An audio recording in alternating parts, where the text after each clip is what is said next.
ಕೊಲ್ಯ ಪರಿಸರಡ್ ನಾಗಾರಾಧನದ ನೀಲೆ ಸಾನ್ನಿಧ್ಯಾದ ಬೆಳಗೊಂದುಪ್ಪುನ ಶ್ರೀ ನಾಗಬ್ರಹ್ಮ ಅನ್ನಪೂರ್ಣೇಶ್ವರಿ ಕ್ಷೇತ್ರಡ್ಲ ಶುಕ್ರವಾರ ಪುಲ್ಯಕಾಂಡನೆ ನಾಗರ ಪಂಚಮಿದ ಅಭಿಷೇಕ ಸೇವೆನ್ ಸಂದಾದ್ ಪೂಜೆನ್ ನಡಪಾಯಿರು. ಶ್ರೀ ನಾಗಬ್ರಹ್ಮ ಸ್ಥಾನದ ಧರ್ಮದರ್ಶಿಲು ವೇದಮೂರ್ತಿ ಶ್ರೀ ಭಾಸ್ಕರ್ ಐತಾಳಿರು ಪೂಜಾ ಪ್ರಾರ್ಥನೆನ್ ಸಂದಾಯಿರು.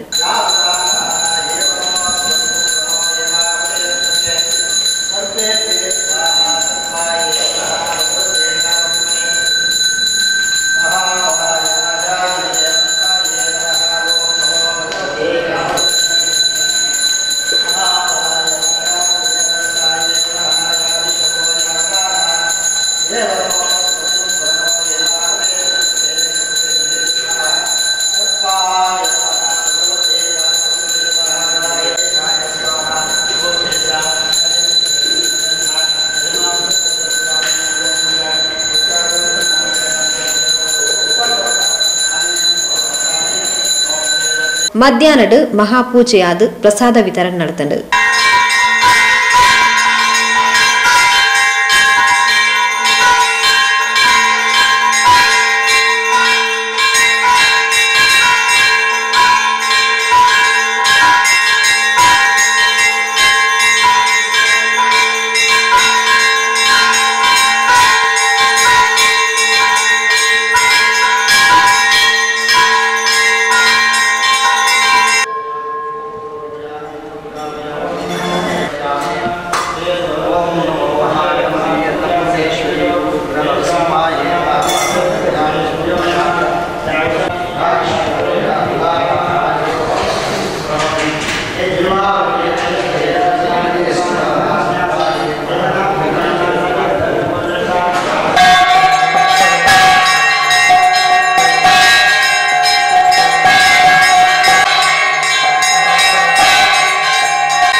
ಕ್ಷೇತ್ರದ ಅಭಿವೃದ್ಧಿ ಸಮಿತಿ ಬೊಕ್ಕ ಶ್ರೀ ನಾಗಬ್ರಹ್ಮ ಸೇವಾ ಸಮಿತಿದ ಅಧ್ಯಕ್ಷರು ಸರ್ವ ಸದಸ್ಯರು ಕಾರ್ಯಕ್ರಮದ ಮುತಾಲಿಗಿಡಿದ್ದರು.